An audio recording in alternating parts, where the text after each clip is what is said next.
Hello and नमस्ते everyone, मैं हूँ खुशबू एंड खुशबू शुक्ला योगा में आपका स्वागत है।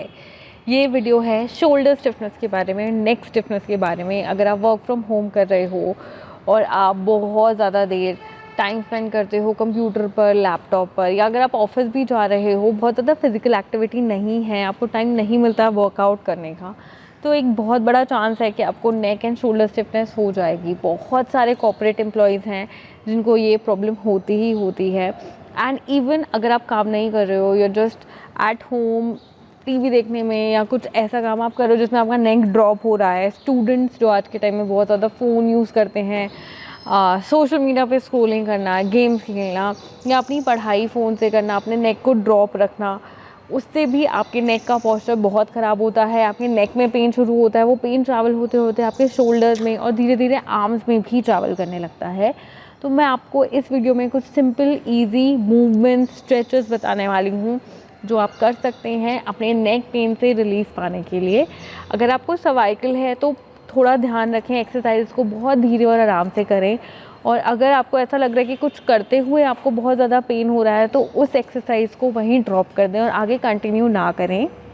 डॉक्टर ने आपको जो भी मेडिसिन बताई हैं उन मेडिसिन को एज इट इज़ लें जब तक आपके डॉक्टर खुद आपको नहीं बोलते कि आप मेडिसिन छोड़ सकते हैं। बट अगर साथ में अगर आप ये एक्सरसाइजेज ऐड कर लेंगे तो आपको बहुत जल्दी रिलीफ मिलेगा और आप अपने नेक के पेन को बहुत जल्दी क्योर कर पाएंगे। तो सबसे पहले आपको एक कंफर्टेबल पोजीशन में आकर बैठना है जिसमें आप अपनी गर्दन को नॉर्मल रख पाएँ और दोनों हाथों को घुटनों में रखें, जिससे आपकी कमर ऑटोमेटिकली सीधी रहे। अब आप धीरे धीरे अपनी गर्दन को लेफ़्ट और राइट साइड मूव करना शुरू करेंगे हर ब्रेथ के साथ। अपना फोकस अपनी ब्रीदिंग पर लेकर आना है, इनहेलेशन एक्सहेलेशन पर ध्यान देना है और धीरे धीरे अपनी नेक को लेफ़्ट और राइट साइड मूव करना है। इससे आपके नेक के साइड के जो मसल्स हैं वो एक्टिवेट होंगे। आप धीरे से ऊपर के साइड देखना है और फिर नीचे के साइड देखना है।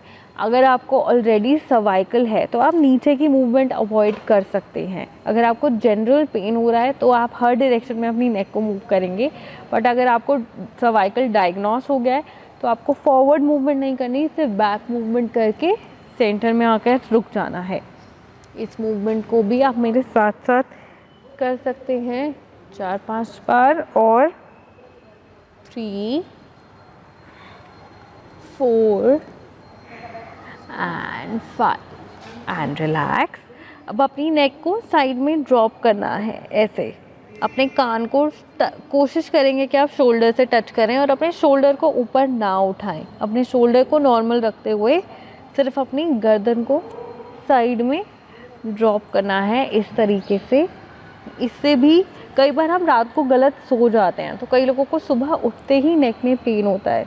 आपने गलत तकिया ले लिया, या आप गलत साइड करवट करके सो गए हो, या आप एक ही साइड पर बहुत देर तक सोते रहे हो, उस वजह से भी आपको पेन हो सकता है। तो इन एक्सरसाइज से आप अपनी मॉर्निंग स्टिफनेस भी रिमूव कर सकते हो।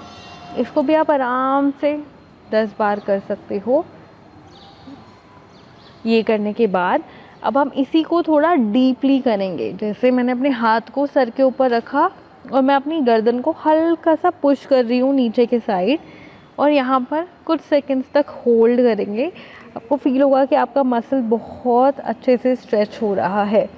स्ट्रेचिंग करने का क्या फ़ायदा होता है कि जब हम स्ट्रेचिंग करते हैं तो हमारी मसल अच्छे से खिंचती है, और जब मसल खिंच के वापस अपनी पोजीशन में आती है तो ब्लड फ्लो उस मसल की तरफ इंक्रीज़ होता है, ज़्यादा ऑक्सीजन पहुंचती है, वो मसल जो है वो ज़्यादा फ्लेक्सिबल हो जाता है, स्टिफ नहीं रहता। और अगर आप ये टाइम टू टाइम करते रहेंगे तो आपकी ओवरऑल सारी बॉडी की मसल्स फ्लेक्सिबल हो जाएंगी और स्टिफनेस कम होगी।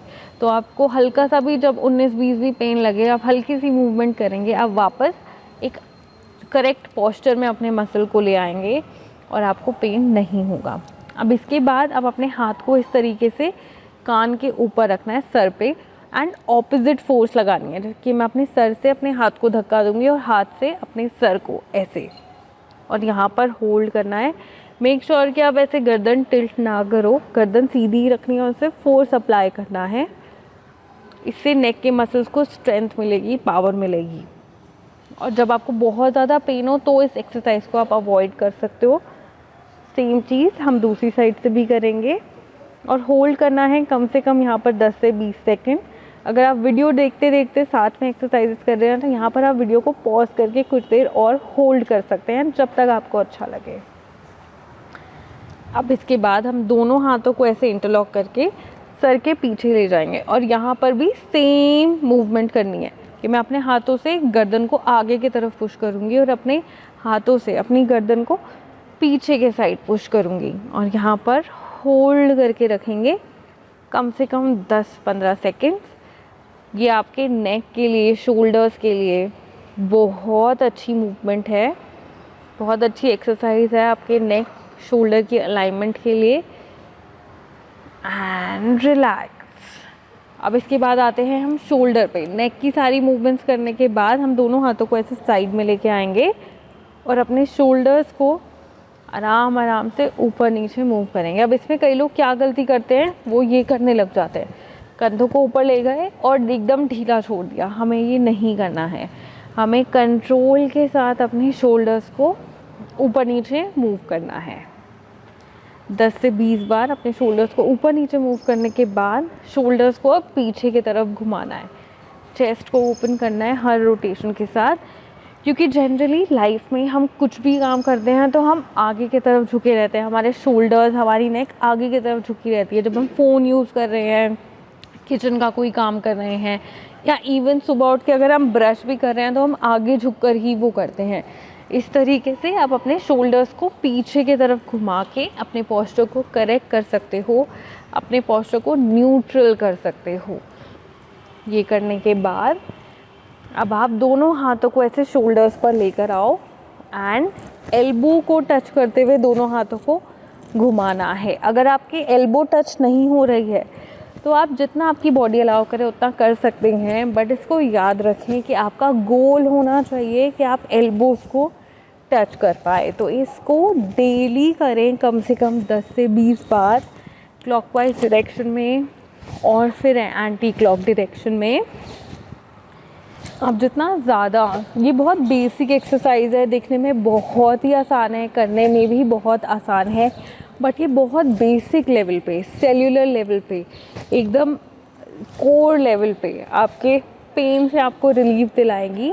और साथ ही में अगर आप ये डेली बेसिस पे करोगे तो आपको बिलीव नहीं होगा कि आफ्टर अ वाइल, जैसे आप 6 महीने या 1 साल लगातार ये एक्सरसाइजेस करते रहो तो आपके मसल्स ऑटोमेटिकली इतने स्ट्रॉन्ग हो जाएंगे कि आपको कभी दोबारा पेन होगा ही नहीं रेकरिंग। जब तक आप ऐसा ना करो कि आप बिल्कुल ही एक्सरसाइज छोड़ दो, फिज़िकल मूवमेंट छोड़ दो और अपना रूटीन बहुत ख़राब कर लो। अब ये करने के बाद हम अपने हाथों को खोलेंगे और बंद करेंगे।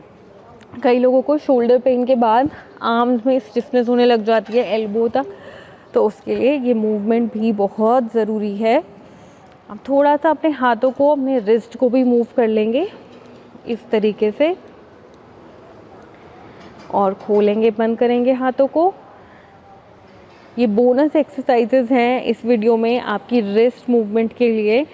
बहुत ज़्यादा लैपटॉप, बहुत ज़्यादा कीबोर्ड यूज़ करने से अगर रिस्ट में भी आपको पेन है, स्टिफनेस है, तो आप इन एक्सरसाइजेस को ईज़िली कर सकते हो। अब अपने अंगूठे को बंद करके क्लॉकवाइज सर्कल्स बनाने अपने मुट्ठी से, अपने फिस्ट से, एंड एंटी क्लॉक सर्कल्स बनाएंगे।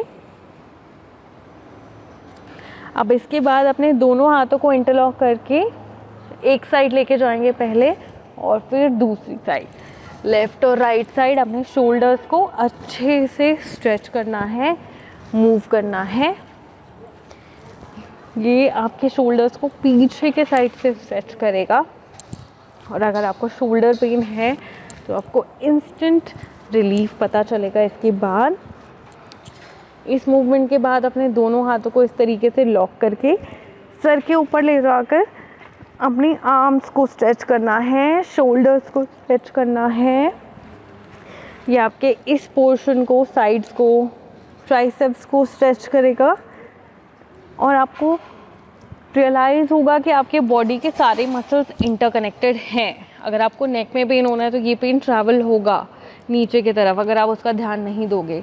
और अगर आप स्ट्रेचिंग कर रहे हो तब भी, जब आप ट्राइसेप्स की स्ट्रेचिंग कर रहे हो, शोल्डर्स की स्ट्रेचिंग कर रहे हो, तो वो ओवरऑल आपके नेक के लिए, आपकी अपर बैक के लिए बहुत अच्छा है। तो ये थी एक simple short video shoulder stiffness के लिए, नेक स्टिफनेस के लिए। अगर ये वीडियो आपको अच्छा लगा तो प्लीज़ वीडियो को लाइक कीजिए, आगे शेयर कीजिए, चैनल को सब्सक्राइब कीजिए। और मेरे चैनल पर और भी बहुत सारे वीडियोस हैं हेल्थ टिप्स को लेकर, योगा को लेकर, प्राणायाम को लेकर, मेडिटेशन को लेकर, उन्हें प्लीज़ चेकआउट कीजिए। और अगर आपको कोई भी और हेल्थ इशू है तो उसे कमेंट सेक्शन में लिखिए, मैं पूरी कोशिश करूँगी मैं अपने अगले वीडियो में आपकी प्रॉब्लम का सल्यूशन लाऊं। Thank you.